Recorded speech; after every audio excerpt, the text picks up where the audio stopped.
जय जिनेन्द्र। आज का लेक्चर शुरू करते हैं। આપણે પૂતગલ પરમાણુ કીધા, પરમાત્માએ પૂતગલ પરમાણુ કીધા કે આકાશમાં ઠાંસી ઠાંસીને ભરેલા છે, સૂક્ષ્મ, કે જેના બે ભાગ પણ ન થઈ શકે એવા પૂતગલ ને એનો નાશ તો ક્યારે થતો જ નથી પાછો. हाँ जय जिनेन्द्र। जो लास्ट टॉपिक चल रहा था वो ईथर का था। ईथर का आकाश में जो पदार्थ परमाणु के रूप में भरा हुआ है उसे साइंस ने ईथर नाम दिया है। परमात्मा ने उसको सूक्ष्म परमाणु के सूक्ष्म कण, ऐसा छोटे से छोटा कण के अब उसके दो हिस्से नहीं हो सकते। ध्यान दीजिएगा, कोई भी चीज़ का आप छोटे छोटे टुकड़े करो तो अब लास्ट जो टुकड़ा बचे, अब इसका कोई भी दो भाग नहीं हो सकता, उसको पुद्गल परमाणु कहा जाता है।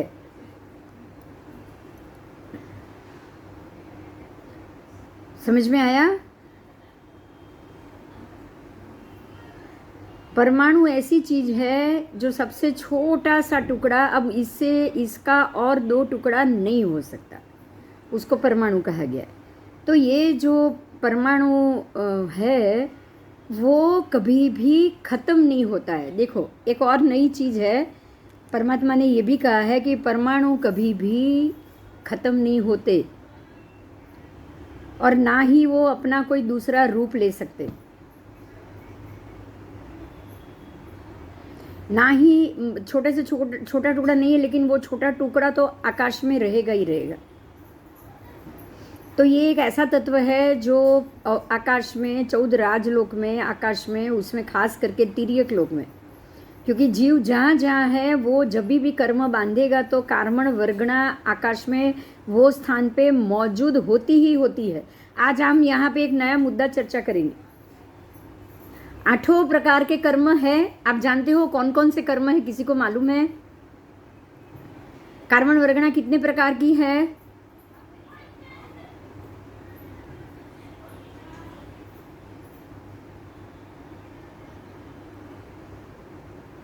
ज्ञानावरण, दर्शनावरण, मोहनीय, वेदनीय, नाम, गोत्र, आयु, अंतराय, ये 8 प्रकार के कर्म और उसी 8 प्रकार की कार्मण वर्गणाएं संपूर्ण राजलोक में भरी हुई है, वो भी पुद्गल परमाणु के रूप में। और वही वर्गणा जो जीव जहाँ से जो कर्म बंद करेगा वो जीव के ऊपर वहीं से ही वो वर्गणा लग जाएगी। अगर एक जीव नरक गति में बैठे बैठे नया कर्म बांध रहा है, कुछ गलत सोच रहा है, तो उसको वहीं से ही अंतराय के कर्म की वर्गणा का बंद होगा, तो वहीं से अंतराय कर्म लग जाएगा। आयु कर्म तो हर जगह से लगेगा, क्योंकि जीव के ऊपर आयु तो नया बांधता ही बांधता है। कोई भी कोने में हो 14 राजलोक में, कहीं से भी वो आयु कर्म का बंद करेगा ना। जो भी देवायु, नरकायु, जो लंबी लंबी आयु है, बहुत लंबी, जैसे कि 22 सागरोपम, 33 सागरोपम, ये सारी जितनी भी नारकी या देवों की जो लंबी आयु है, वो आयु वाले जीव अपनी आयु खत्म होने से 6 महीने पहले दूसरी आयु का बंद करेंगे, तब उनको आयु का कर्म लगेगा। आयु कर्म की वर्गणा को वो खींचेंगे, आकाश से खींचेंगे और उसी को अपने आत्म प्रदेश पे लगाएंगे।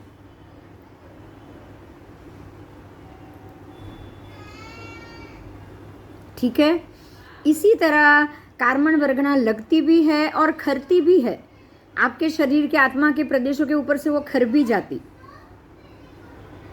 हर एक 8 प्रकार के कर्म में से जो जो कर्म आपके खत्म होते जा रहे हो, उसकी वर्गणाएं आपके आत्मा प्रदेश के ऊपर से खरती जाएगी, लेकिन वो खरने के बाद तो विद्यमान ही रहेगी। यहाँ आप वर्गणा के बारे में सोच रहे हो।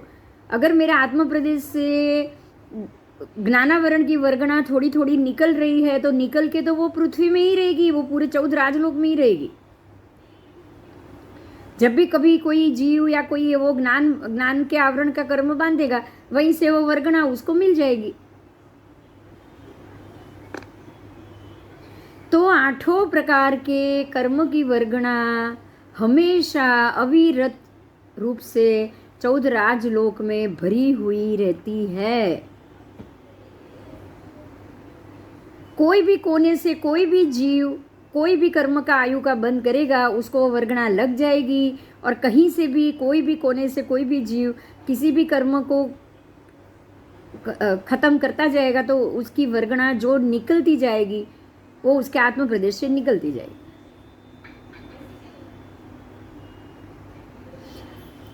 तो यहाँ ये साबित हो गया कि 14 राजलोक में हर कोने कोने में जहाँ जहाँ जीव है वहाँ हर जगह 8 कर्म की वर्गणा पुद्गल परमाणु के रूप में अविरत रहती है। ये साबित हो गया।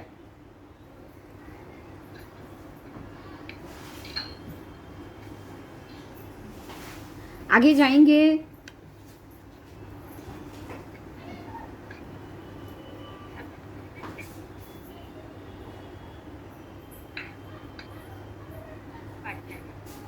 यही बात साइंस ने कैसे कहा है, इसको ध्यान दीजिए। साइंस ने ये कहा कि विज्ञान की दृष्टि से कोई भी प्रकाश या विद्युतीय चुंबकीय तरंगों को प्रवाहित होने के लिए माध्यम की जरूरत होती है।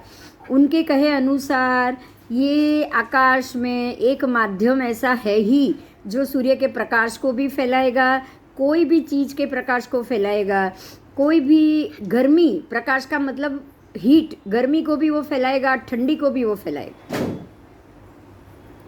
आपको ये पता है जब कश्मीर में बर्फ होती है तो हर जगह ठंडी बढ़ती है ना। तो यहाँ आपको ये समझना है कि जो पुद्गल परमाणु कश्मीर में बर्फ गिरने के कारण आसपास के पुद्गल परमाणु ठंडे हो गए, उन्होंने वो ठंडी है पवन वायु का ठंडा वायु जो है उसको, उसके ठंडक को उसने फैलाया। आसपास का वायु उसको पकड़ता जाएगा, पास ऑन करता जाएगा, पकड़ता जाएगा, पास ऑन करता जाएगा। समझ में आया? इसी तरह जब सूर्य उदित होता है तो उसके प्रकाश को जो जितने भी पुद्गल परमाणु, जहां तक वो सूर्य दिखता है, क्योंकि टर्निंग है पृथ्वी, हमारी जो जम्मू द्वीप पर टर्निंग वाला है, सूर्य टर्निंग पे घूमता है, ऐसे गोलाई में घूमता है, ऐसे गोलाई में सूर्य के मंडल ऐसे गोल घूमते। तो यहाँ होंगे तो सिर्फ यहाँ तक दिखाई देंगे, फिर जैसे सूर्य आगे जाएगा थोड़ा आगे तक दिखेगा, जैसे आगे जाएगा थोड़ा आगे तक दिखेगा। टर्निंग है ये कारण से। तो जितने जितने प्रकाश पुद्गल परमाणु तक सूर्य का प्रकाश जाएगा वो सारे पुद्गल परमाणु उस प्रकाश को फैलाएंगे। यही कारण है कि जैसे ही सूर्य उदित होता है अंधकार खत्म हो जाता है। होता है कि नहीं बताओ? इतनी दूर सूर्य हमसे तो कम से कम 800 योजन ऊपर। अब पूरा जम्बू द्वीप भरत क्षेत्र 526 योजन का, ये कोने से लेके ये कोने तक, इतना तो योजन सूर्य ऊपर अपने आप हो गया। हुआ कि नहीं हुआ? उससे भी ज्यादा ऊपर। जब इतनी ऊंचाई पे सूर्य चंद्र है, फिर जैसे ही उदित होता है उसका प्रकाश और गर्मी, हमारे धीरे धीरे गर्मी चढ़नी शुरू हो जाती, टेम्परेचर डिग्री बढ़ता जाता है धीरे धीरे। 10 बजे तक और गर्मी, सुबह अगर आपके 15-20 डिग्री है तो 10 बजे तक 30 डिग्री हो जाएगी, दोपहर तक तो वो 40-45 डिग्री पे चढ़ जाएगा। क्यों? क्योंकि सूर्य नजदीक आ रहा है। तो दूर से भी सूर्य अपने आसपास के जितने भी पुद्गल तक वो उसका प्रकाश फैलता है, जाता है, वो सारे पुद्गल को वो तापित करता है। तापित मतलब गर्म कर देता है, गर्मी बढ़ा देता है। और जैसे जैसे नज़दीक आएगा ऐसे ऐसे वो उसके आसपास वाले पुद्गल और जलेंगे। इसीलिए सूर्य जहाँ भी होता है, जो भी प्रदेश के ऊपर होता है, वहाँ दोपहर के 12 बजे जैसी कड़ी धूप मिलेगी ना।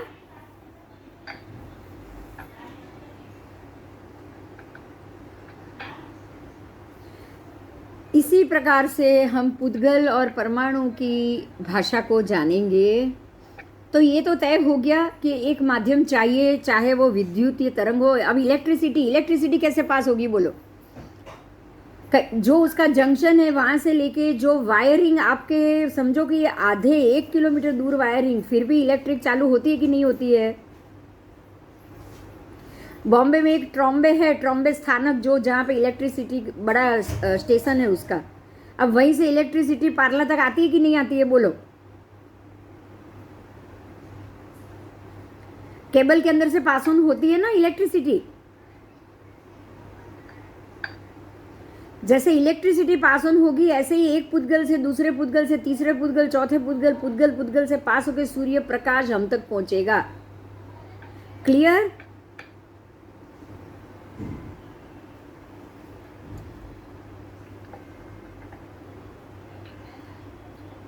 तो वैज्ञानिकों ने, 2 अमेरिकी वैज्ञानिकों ने 1887 में पृथ्वी के परिभ्रमण में गति का उन्होंने प्रयोग किया था, और उस प्रयोग से उनको ये मिला कि आप प्रकाश की किरण अंतरिक्ष में टकरा के पुनः पृथ्वी पर आ रही है, और यही कारण है कि कोई ऐसा माध्यम है आकाश में जिसके कारण प्रकाश गतिवान है। प्रकाश और विद्युतीय तरंग दोनों गतिवान। ठीक है, अब आगे जाएंगे। इस परिणाम से उन्होंने बताया कि सूर्य के चारों ओर पृथ्वी प्रचंड वेग से घूम रही है। उनको ये लगा कि ये पृथ्वी प्रचंड वेग से घूम रही है। इस वास्तविकता को ना स्वीकार करने के स्थान पे उन्होंने ये घोषित किया कि अंतरिक्ष में ईथर का अस्तित्व ही नहीं है। प्रकाश की किरणें बिना किसी माध्यम के अंतरिक्ष में गति करती है। अब यदि प्रकाश को तरंग माना जाता है तो उनको आगे बढ़ने के लिए किसी न किसी माध्यम की आवश्यकता तो रहेगी। वैज्ञानिक आज भी इस मान्यता से चिपके हैं कि प्रकाश एक तरंग है, लेकिन साथ ही वे ईथर के अस्तित्व से भी इनकार कर रहे हैं। देखो अब हुआ क्या है पता है? एक वैज्ञानिक ने कहा कि अवकाश में ईथर है, और दूसरे वैज्ञानिक मना कर रहे कि अवकाश में ईथर नहीं।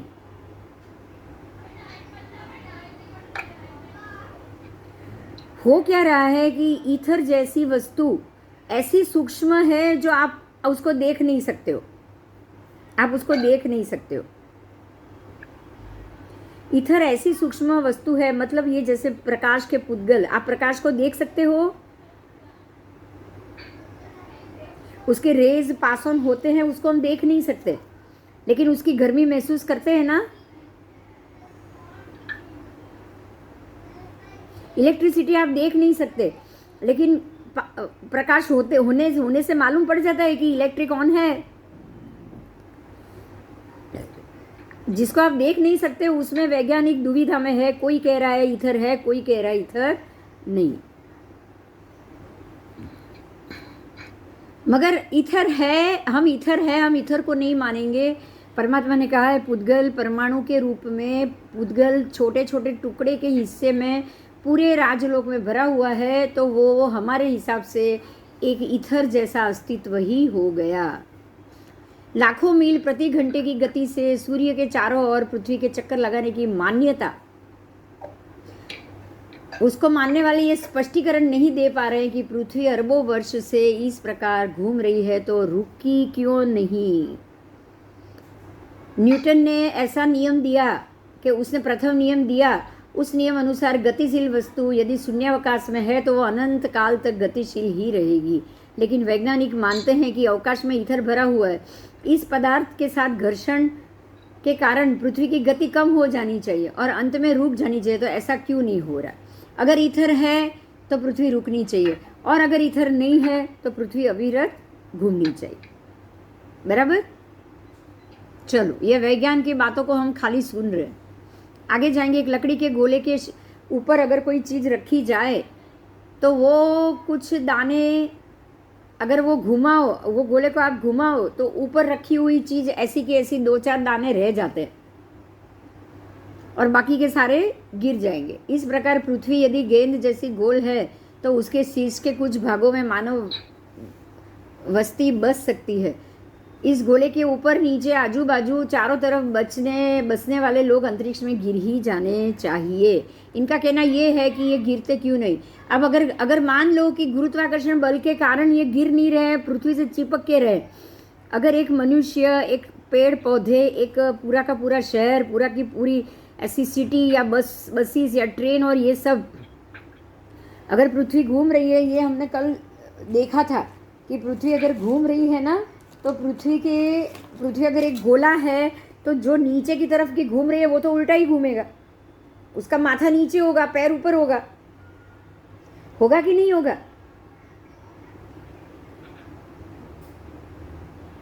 अगर एक गोला है तो गोले में ऊपर माथा और नीचे ऐसा हो सकता है ना। जैसे मान लो कि ये पृथ्वी का गोला है तो ऊपर वाला ऊपर माथा करके चलेगा, नीचे वाले का तो पैर यहाँ होगा और माथा नीचे होगा कि नहीं होगा। तो गिरना चाहिए।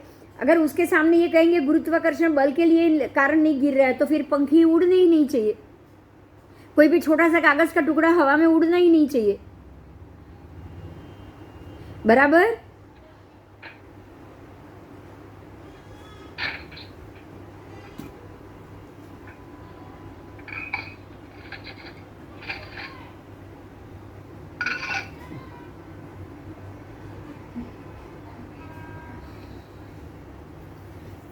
ठीक है, तो ये दोनों चीज यहाँ पे साबित नहीं हो रही है। हम ये मान लेते हैं कि स्थिर पदार्थ पृथ्वी के गुरुत्वाकर्षण केंद्र की ओर खींचे रहते हैं, इसलिए नहीं गिरते हैं स्थिर पदार्थ। लेकिन घूमने वाले पदार्थ वो तो गिर ही रहे हैं। पतला सा हल्का सा कागज भी अगर कुछ होगा तो वो गिर जाएगा। पृथ्वी के इस गोले पर अत्यंत तेजी से दौड़ने वाली मोटर कार ट्रेनों के बारे में जो मैंने अभी अभी आपको बोला, वो जिस गति से गोले पर प्रवास कर रही है उस गति से गुरुत्वाकर्षण बल तो दिशा बदल नहीं देगा, गुरुत्वाकर्षण उसको बदलने ही नहीं देगा। गुरुत्वाकर्षण बल ट्रेन वेन या उसको दिशा बदलना या घूमने ही नहीं देगा। अगर आप ये मानोगे कि पृथ्वी पे गुरुत्वाकर्षण बल है, उसी के कारण हम उससे चिपक के रह सकते हैं, हमारे पैर पृथ्वी पे टिकते हैं, अगर आप ये मान रहे हो ना, तो सीधी बात हो गई कि जो अब एप्पल जमी झाड़ से नीचे गिर रहा है तो गुरुत्वाकर्षण के लिए नीचे गिर रहा है ना, तो एप्पल से भारी तो बहुत सारे पक्षी है कि नहीं है। तो वो तो उल्टी दिशा में उड़ने ही नहीं चाहिए।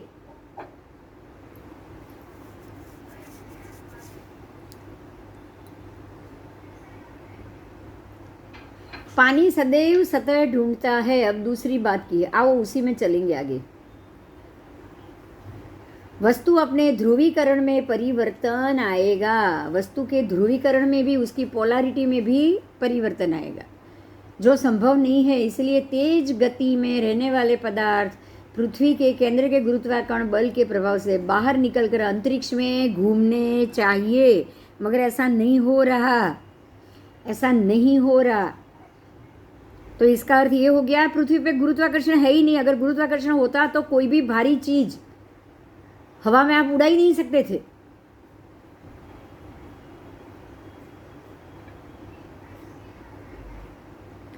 पानी सदैव सतह ढूंढता है। पानी को कभी भी गेंद के आकाश में ढालकर स्थिर नहीं रखा जाता। पानी कभी भी एक गोल एक जगह पे स्थिर नहीं रह सकता।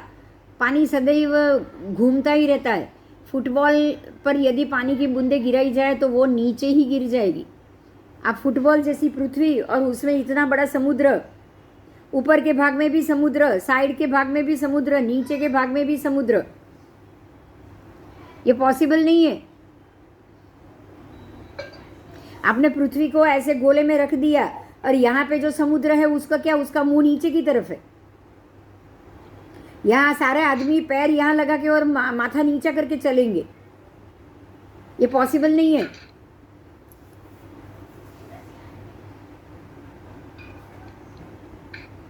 पानी में तो हमेशा ज्वार भाटा आता रहता है, भरती और ओट। तो पानी उछला कैसे अगर गुरुत्वाकर्षण बल और अगर स्थिर चीज अगर टिक के रहेगी तो। इस गतिशील तरल पदार्थ को गेंद के आकार में घुमाने के लिए उसको ऐसे ऐसे गोल गोल गोल गोल गोल गोल पानी को घुमाना कोई हिसाब से पॉसिबल नहीं है। लगभग 1000 वर्षों से ये विवाद चल रहा है कि पृथ्वी थाली जैसी गोल है या गेंद जैसी गोल है। इस प्रकार ईसाई धर्म की बाइबल में पृथ्वी को सपाट बताया है। कोई तर्कयुक्त जवाब नहीं दे पाते हैं। इससे यही निष्कर्ष निकलता है।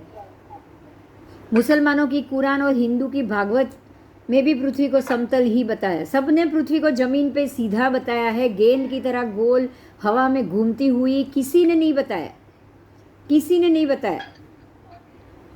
और जिनके पास ये ऐसा मानना है उनके पास कोई भी लॉजिकली जवाब नहीं है कि जिससे अच्छा जवाब आपको सही जवाब मिल पाए। इसीलिए हमें कभी भी आंख बंद करके साइंस की बात को मान के चलना नहीं चाहिए, नहीं चाहिए। समझ में आया कुछ?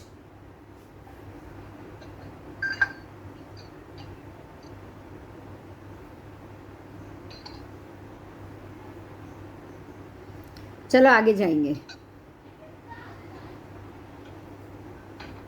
साइंस कहता है विश्व के समस्त प्रदेशों के बारे में पूर्ण जानकारी उसने प्राप्त कर ली है। साइंस ये कह रहा है। ये दावा बिल्कुल भी सत्य नहीं है, क्योंकि आज भी पृथ्वी पे कई ऐसे प्रदेश हैं जिसका पूर्ण विवरण वैज्ञानिकों के पास आज भी नहीं है।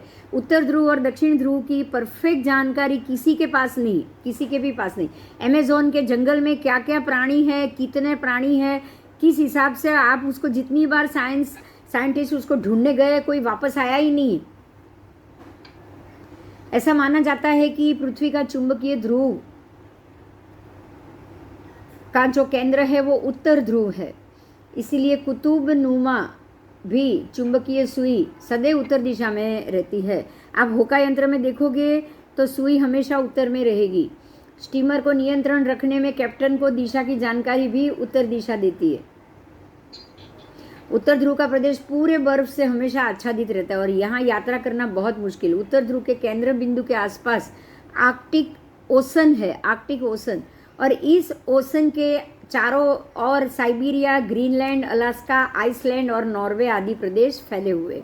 आज तक कोई भी इंसान इस ध्रुव को पार करके दूसरी ओर के प्रदेश में नहीं जा सका है। ये हकीकत बताती है कि उत्तर ध्रुव के उत्तर भाग में भी कोई अनजान क्षेत्र है जिसके बारे में वैज्ञानिक आज तक कुछ नहीं जान पाए हैं। समझ में आया? ये अभी उत्तर ध्रुव की बात की है, ध्यान दीजिएगा। जैसे जैसे आप ग्रीनलैंड, नॉर्वे, ये जो उत्तर ध्रुव के ऊपर की जो लाइन है जहाँ तक नॉर्वे सब सिटी है वहाँ तक आप जा सके हो, वहाँ से लेके नॉर्वे और ये सारे ग्रीनलैंड, और ये तो 60-65 डिग्री नॉर्थ में है। कितनी? 60-65 डिग्री नॉर्थ। अब वहाँ से लेके 90 डिग्री नॉर्थ जैसे जैसे आप आगे जाओगे तो 80 से 90 तक तो कोई प्रदेश है वो आपको मालूम भी नहीं, आप जानते ही नहीं हो। अब 80 से 90 का प्रदेश मतलब आज हमारा मद्रास से लेके श्रीलंका तक का प्रदेश।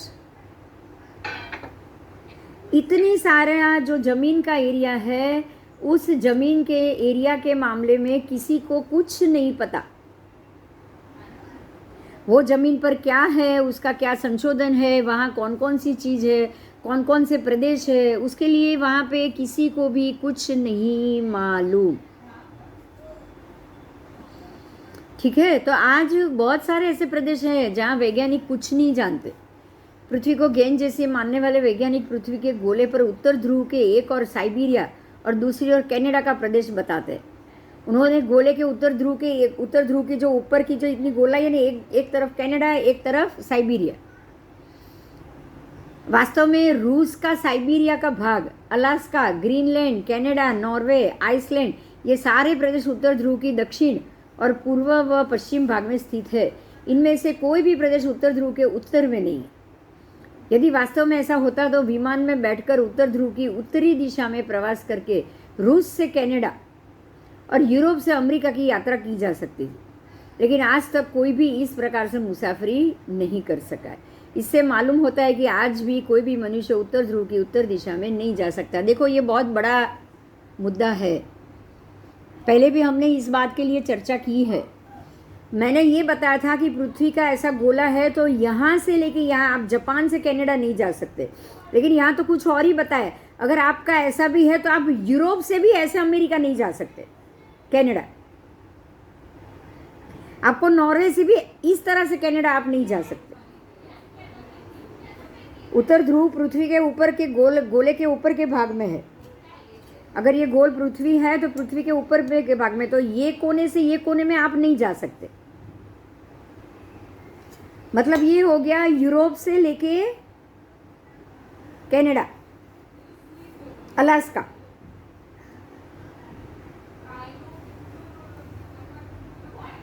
ऊपर से उत्तर के भाग से भी नहीं जा सकते, पीछे की तो बात छोड़ो, ऊपर से भी ऊपर नहीं जा सकते।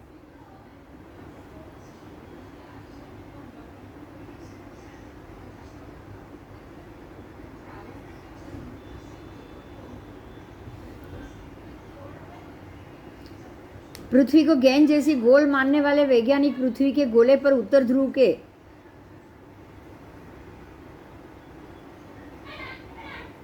की उत्तरी दिशा में प्रवास करके रूस से कनाडा और यूरोप से अमेरिका की यात्रा की जा सकती थी, अगर ऐसा होता तो। लेकिन आज तक कोई भी इस प्रकार की मुसाफरी नहीं कर सका है। इससे ये मालूम होता है कि आज भी कोई भी मनुष्य उत्तर ध्रुव की उत्तर दिशा में नहीं जा सकता।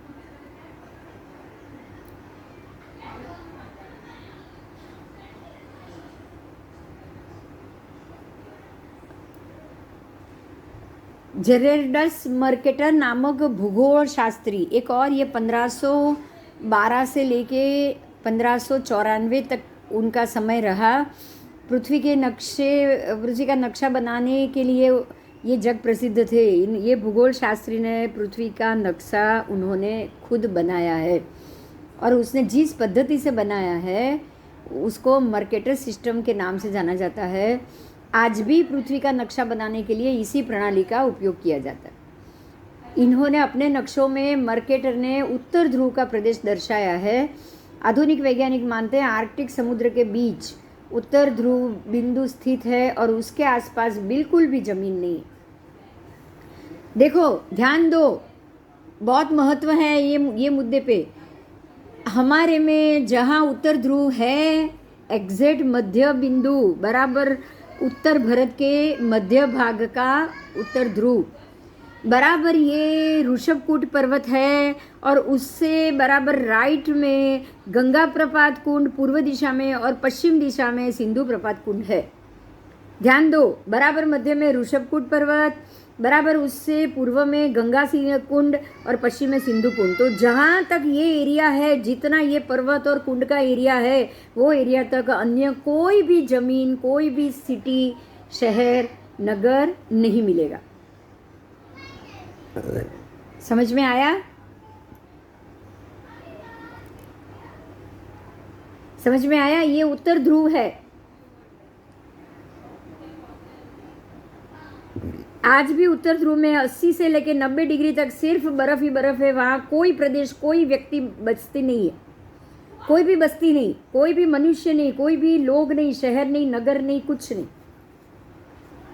यहाँ तक के पेड़ पौधे भी नहीं, सिर्फ पर्वत और समुद्र, बर्फ, वो भी बर्फ का, बर्फीला।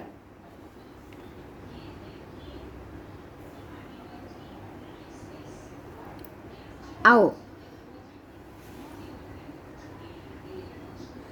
मर्केटर के वर्णन अनुसार पृथ्वी पर के समस्त समुद्रों का पानी इन 4 नदियों द्वारा उत्तर ध्रुव की ओर खींच जाता है, और ये पानी पर्वत की तलहटी में स्थित किसी गहरे रिक्त स्थान में गायब हो जाता है। लो सुनो, वो पर्वत के नीचे गहरे रिक्त स्थान में गायब हो जाता है। तो जो रिक्त स्थान है वही तो गंगा कुंड और सिंधु कुंड है।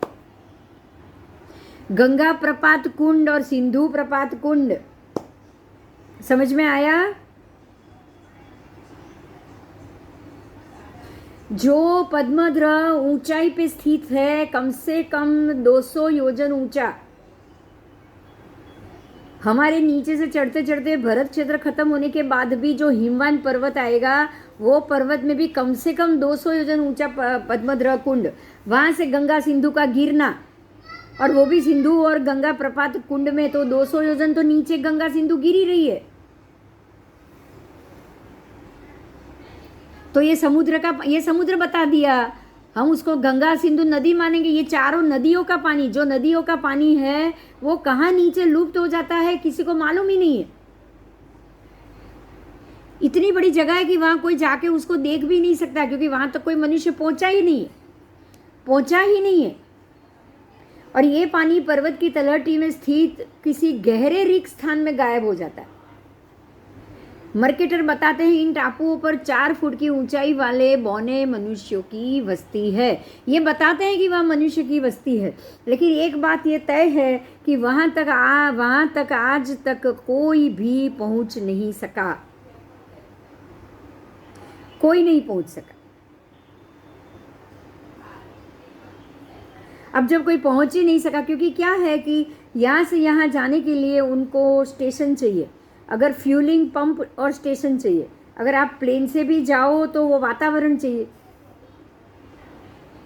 और उत्तर ध्रुव है सीधा, तो उत्तर ध्रुव के कारण वहाँ खिंचाव है। दूसरा, उनको वहाँ पे बीच में फिलिंग स्टेशन चाहिए, क्योंकि फ्लाइट या प्लेन से जाएंगे तो फ्यूल भी तो भरने के लिए स्टेशन चाहिए, और वातावरण भी चाहिए। वहाँ का पूरा पहाड़ी एरिया है, पूरे बादलों से घिरा हुआ, फिर पूरा बर्फबारी होने, 2400 घंटे बर्फबारी चालू रहती है वहाँ पे। उत्तर ध्रुव के एरिया में 2400 घंटे बर्फबारी चालू रहती है। कहाँ से इंसान जाएगा बोलो?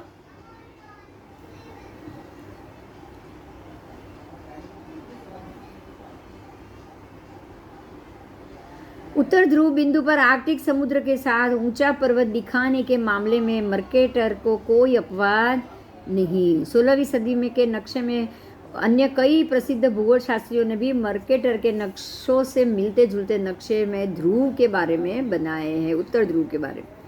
मर्केटर के जन्म के पहले भी अवसान प्राप्त मार्टिन बेरहेम नामक वैज्ञानिक द्वारा बनाए गए नक्शे में भी उत्तर ध्रुव के चारों ओर जमीन दर्शाई गई।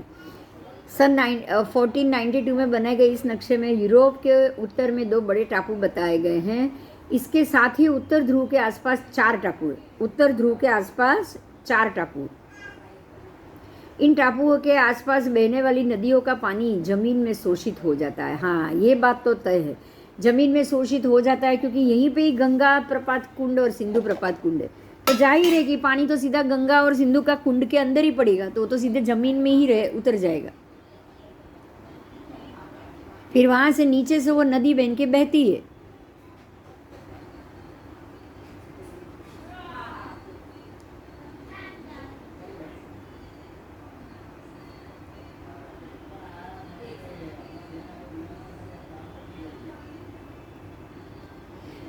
ये भूगोल शास्त्री कहते हैं 4 मुख्य टापुओं में अगणित छोटे छोटे टापू हैं जो पहाड़ियों से घिरे हुए हैं। 16वीं सदी में प्रकाशित अगणित नक्शों में भी किसी प्रकार के टापू से घिरी उत्तर ध्रुव की प्रस्तुति हुई है। मतलब ये है कि उत्तर ध्रुव में टापू, पानी का गिरना, उसके कारण जमीन टापू में तब्दील हो गई है। जमीन बिल्कुल टापुओं में तब्दील हो चुकी है। आओ,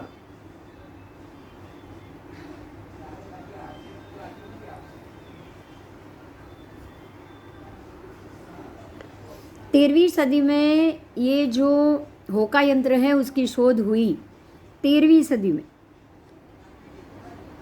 तब से ये माना जाने लगा कि पृथ्वी के उत्तरी ध्रुव में चुंबकीय पत्थरों से बना एक विराट पर्वत।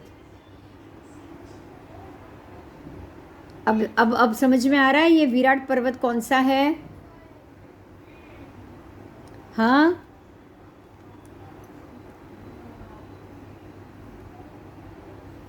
माँ हिमवंत पर्वत हमसे बड़ा है कि नहीं? हिमवंत, लघु हिमवंत पर्वत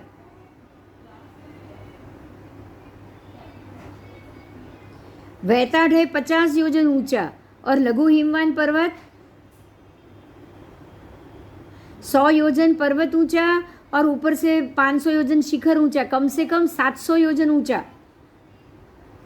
हमारा सिर 50 योजन ऊंचा और लघु हिमवंत पर्वत 700 योजन ऊंचा। तो बोलो ये विराट हुआ कि नहीं हुआ?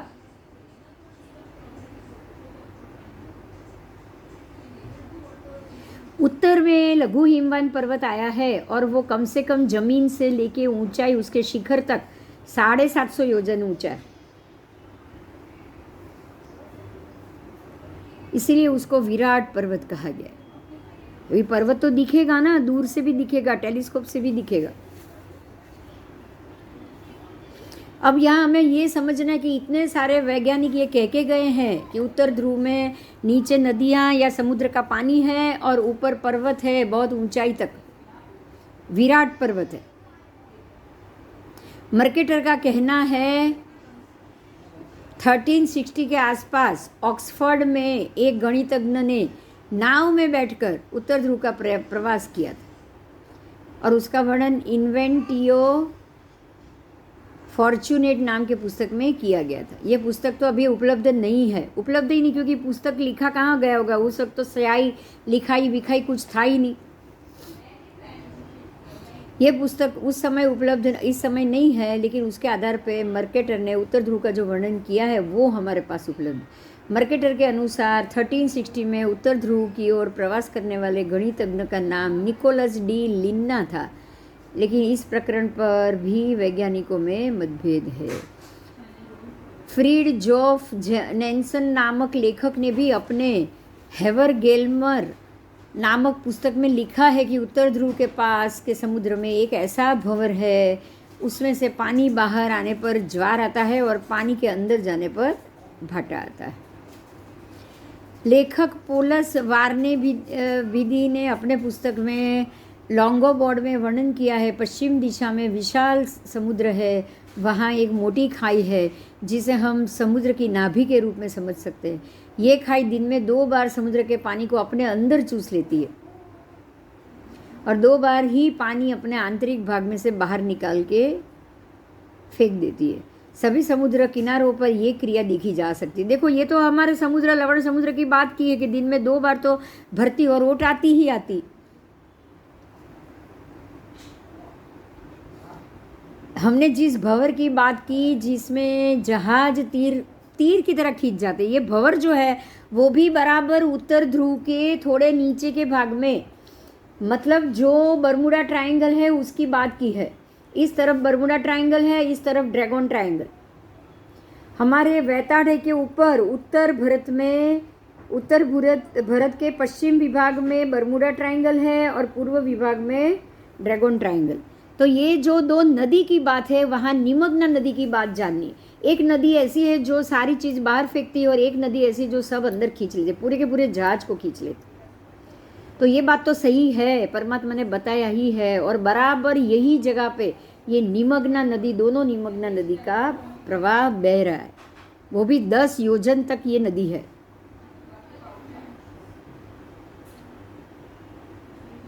ठीक है, और कभी वह पूरी तरह नष्ट हो जाते हैं। ये कोई भी जहाज वहाज कुछ नहीं टिकता, ये निमग्ना नदी के पास सब नष्ट हो जाता है। कई बार तो वे जितनी तीव्रता से अंदर खींचे जाते हैं उतनी ही तीव्रता से वो बाहर भी फेंके जाते हैं। मतलब एक नदी है सब पूरी जोश से खींच लेगी और एक दूसरा नदी उसके बाजू में ही जो दूसरी नदी है वो वहाँ तक ये चीज़ जा गई, अगर पहुँच गई कोई और चीज़ तो वो बाहर फेंकी जाती।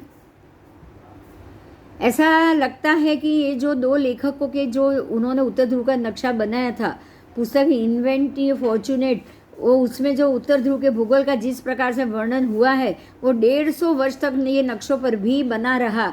और बराबर अब हम ये जानेंगे कि बराबर यही वर्णन, इसी प्रकार का वर्णन परमात्मा ने हमें उमग्ना निमग्ना नदी बराबर वैताढ़े पर्वत के नीचे ही गुफा में बताई है।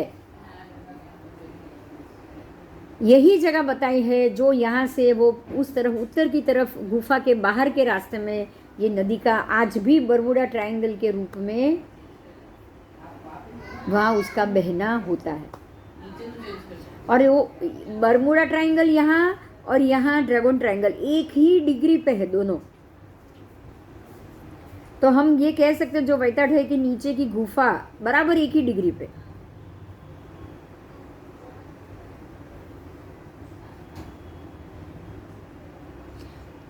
ठीक है, तो आज ये इसी कारण तो हमारे भूगोल भी यही है, इस चीज़ यहाँ साबित हो रही है। आओ देखो, यहाँ आपको कुछ नॉर्थ पोल के नक्शे बताए, देखो आओ।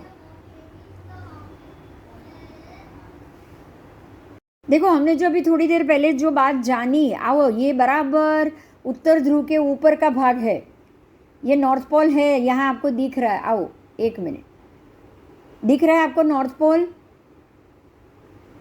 पृथ्वी ऐसे गोले की तरह बताई हो तो नॉर्थ पोल ऐसा होना चाहिए। बात क्लियर हो रही है?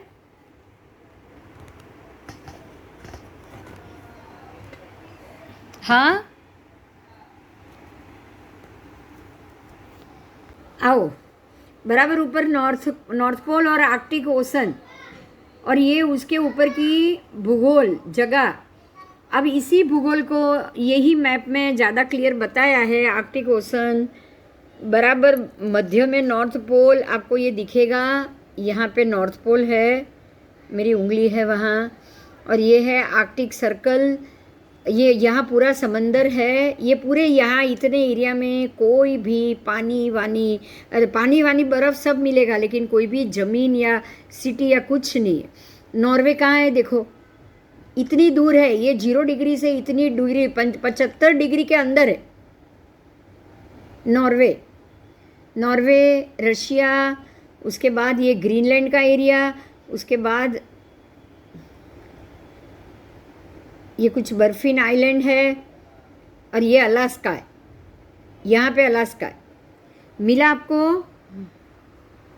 जो थोड़ी देर पहले पढ़ा ना, वो हमने ये पढ़ा कि ये नॉर्वे से अलास्का आप ऐसे ऊपर से नहीं जा सकते, आपको ऐसे ही जाना पड़ता है। यहाँ से यहाँ ऐसे ऊपर से नहीं जा सकते। आओ इसमें समझाती हूँ। यहाँ से यहाँ ऐसे ऊपर से नहीं जा सकते, आप ऐसे घूम के जाओगे, ऐसे घूम के। समझ में आया?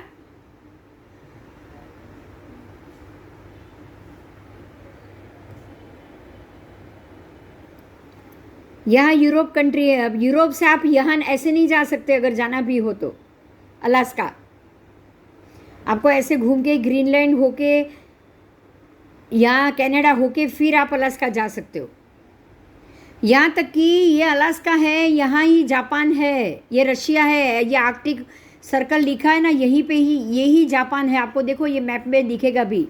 आप जापान से भी अलास्का नहीं जा सकते, इतना ही दूर है खाली। क्लियर हो रहा है? अब यहाँ से भी यहाँ इतना ही है, वो भी नहीं जा सकते। आपको देखो यहाँ पानी में 2 द्वीप मिलेंगे, ये दिख रहा है ये बिंदु? हाँ,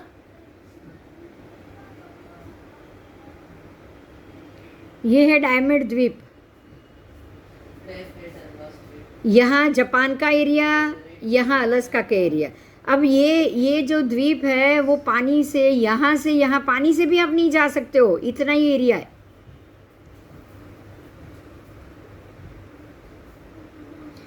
अगर यहाँ से आपको ये द्वीप में जाना हो तो पूरा ये घूमना पड़ता है, पूरा ऐसा। देखो मेरा कर्सर घूम रहा है, देखो आपको यहाँ से ये पूरा ये एरिया पकड़ के घूमना घूमना घूमना घूमना घूमना। यहाँ से आप घूमते घूमते घूमते घूमते यहाँ अलास्का जाओगे, अलास्का के बाद पानी से वो द्वीप में उतरोगे। बोलो समझ में आया कुछ? हाँ,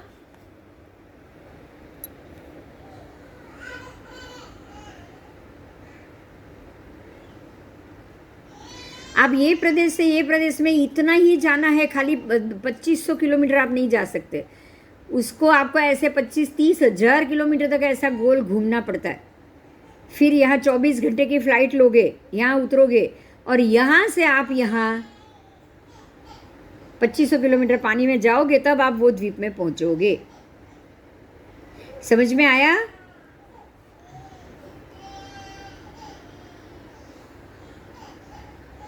ये 0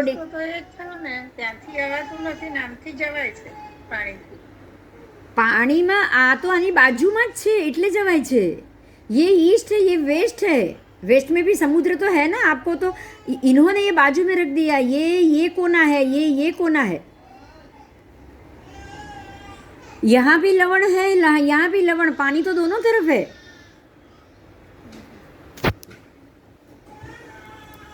पंखो चालू करिए। ये तो इन लोगों ने इसको बाजू में रख दिया, बाकी बाजू में है ही नहीं।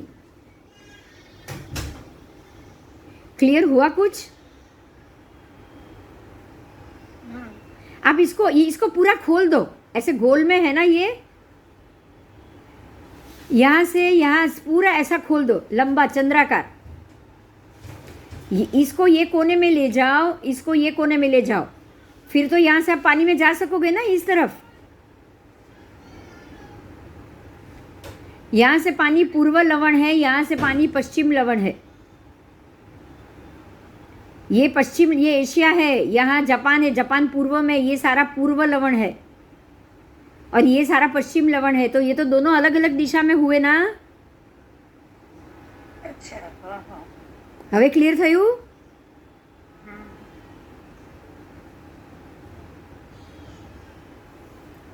इसको ना आपको ऐसे लंबा करना है, देखो पता चल रहा है?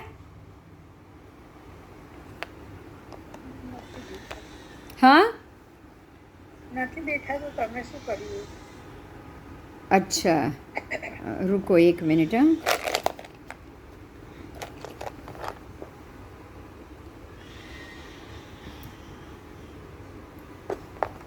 ऐसा लंबा खोल दो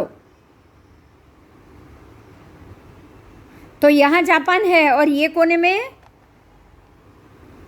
अच्छा, हाँ हाँ, कॉर्नर से आपको। दोनों कॉर्नर हो गया है। ये कोने में जापान है और ये कोने में, देखो जैसे कैसे, ये कैसा है, ये कोने में जापान है और ये कोने में, अभी तो क्लियर हुआ ना? हाँ हाँ फिर कैसे जा पाओगे अब बताओ? चलो अभी जा पाओगे ऐसे?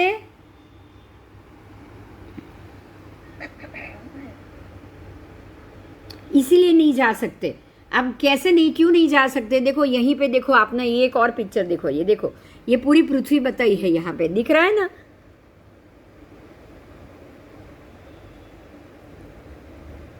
नॉर्थ पोल में जमीन, ये नॉर्थ पोल है, उसको ऐसे ही जमीन से लगा हुआ है सिटी और सब शहर। अब इसको आपने ऐसे ही गोल साथ में रख दिया, लेकिन वो साथ में है ही नहीं।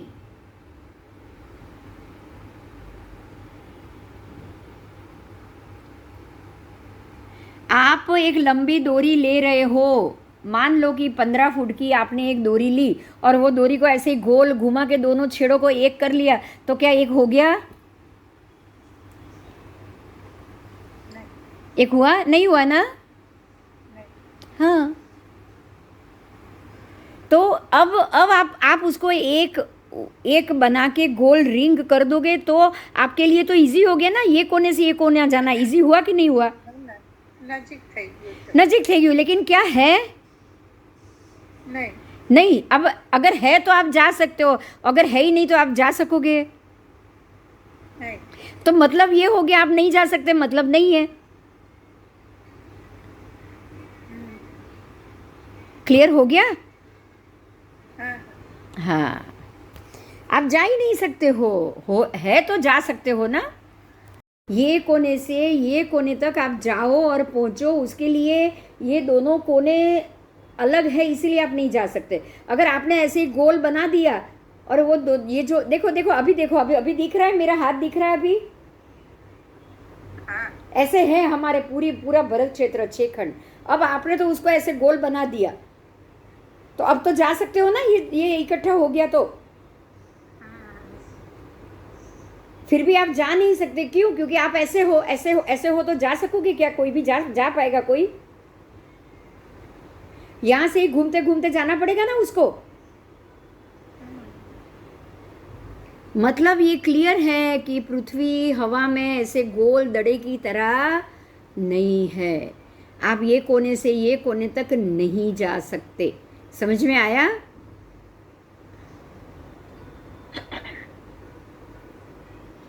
यहाँ जो भी पिक्चर बताए हैं पृथ्वी के, उसको आपको पूरा खोल के भरत क्षेत्र की तरह ही देखना चाहिए।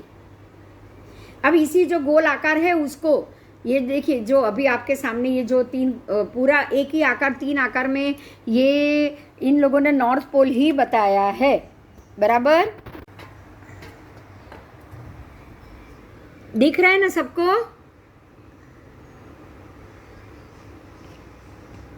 ये नॉर्थ पोल ऊपर का एरिया और दोनों इकट्ठे, देखो यहाँ दोनों कंट्री को इकट्ठा कर लिया, दो छेड़ों को, दो अलग अलग दिशा पूर्व पश्चिम को इकट्ठी कर ली।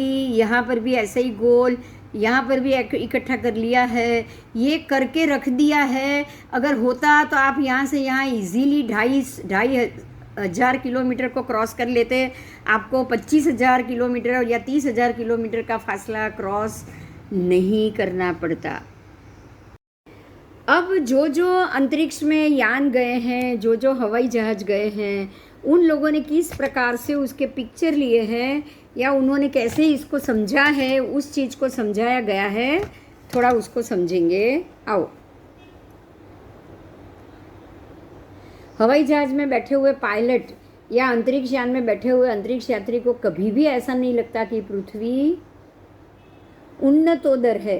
कृत्रिम उपग्रह द्वारा पृथ्वी की जो तस्वीरें भेजी जाती है वे त्रिआयामी नहीं होती, बल्कि द्विआयामी, उसके 2 आयाम होते हैं, 3 आयाम नहीं होते।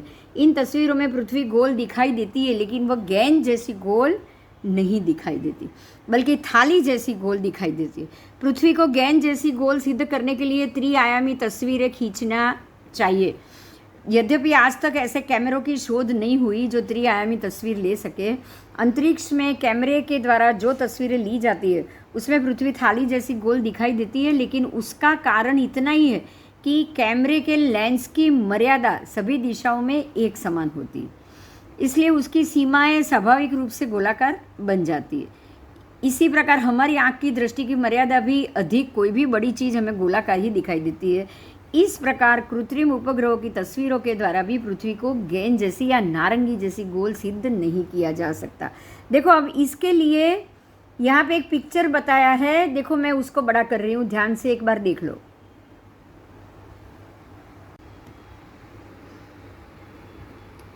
यहाँ पे ये अंतरिक्ष यान है, यहाँ जो व्यक्ति बैठी है ये रडार है, ये यहाँ से देखो उनको कैसे दिख रही है पृथ्वी। देखो हम फ्लाइट से देखते हैं ना,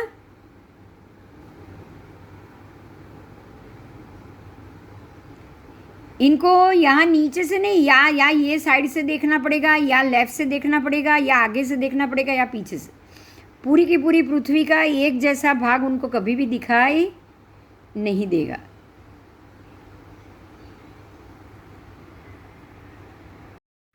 लेंस की लिमिटेशंस है, लेंस की मर्यादा है, कुछ ही भाग दिखाई देता है। जैसे आप अगर आज अपने अपने घर की किसी भी विंडो से देखोगे तो आपको पूरा का पूरा एरिया दिखाई नहीं देगा। कोई भी एक, अगर पूर्व से देखोगे तो पूर्व का भाग दिखाई देगा, पश्चिम की विंडो पे जाओगे तो पश्चिम का दिखाई देगा, उत्तर की विंडो पे जाओगे तो उत्तर का दिखेगा, दक्षिण की विंडो पे जाओगे तो दक्षिण का दिखेगा। बोलो, ऐसा ही दिखेगा ना? हाँ। और अगर ज़्यादा ऊंचाई पे चले गए तो, विमान में चले गए तो नीचे का पूरा एरिया दिखता है ना? हाँ, तो यही कहा है यहाँ भी। अवकाशयान अभी उतनी स्थिति पे नहीं गए। देखो आपको यहाँ जो फोटो है ना उसमें भी वही है। अवकाशयान ऐसी जगह है कि उसको नहीं तो सीधा नीचे से पूरा व्यू दिखता है, यहाँ का अलग दिखता है, यहाँ का अलग दिखता है, ऐसा नहीं होता। मेरा कर्सर घूम रहा है, अगर आपको दिख रहा हो तो देखो। अभी अवकाशयान से यहाँ का अलग, यहाँ का अलग, वो क्यों दिख रहा है? बोलो, क्या कारण उसका? पूरा का पूरा नीचे का वो लोग ले सकते हैं क्या?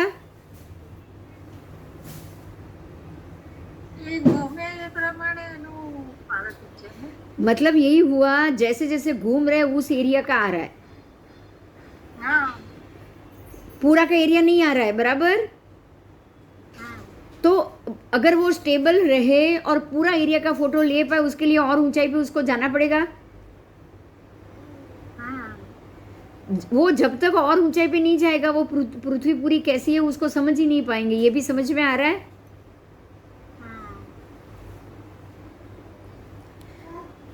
इसका मतलब ये हुआ ना कि इस तरह से जो भी पृथ्वी के फोटो आएंगे वो सही नहीं आएंगे।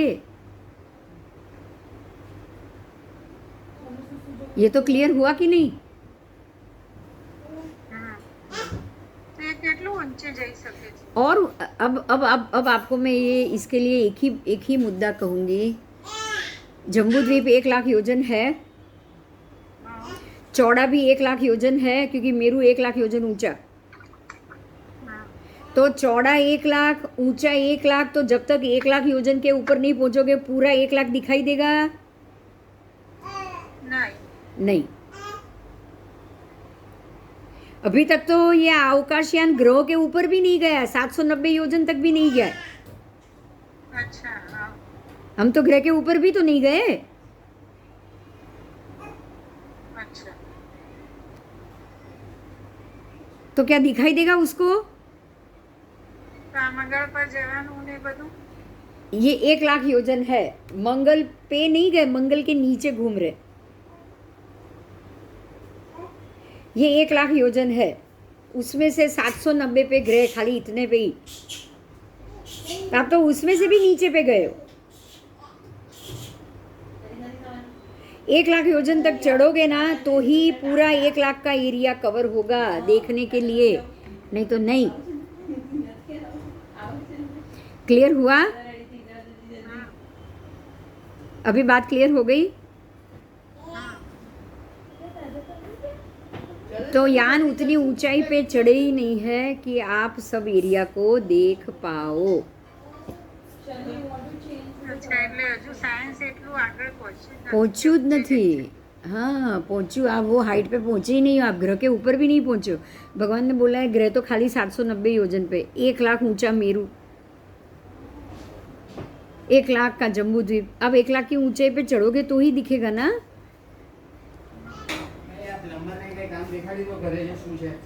बोलो, चलो ठीक है, अभी आज जरा जल्दी बंद करेंगे।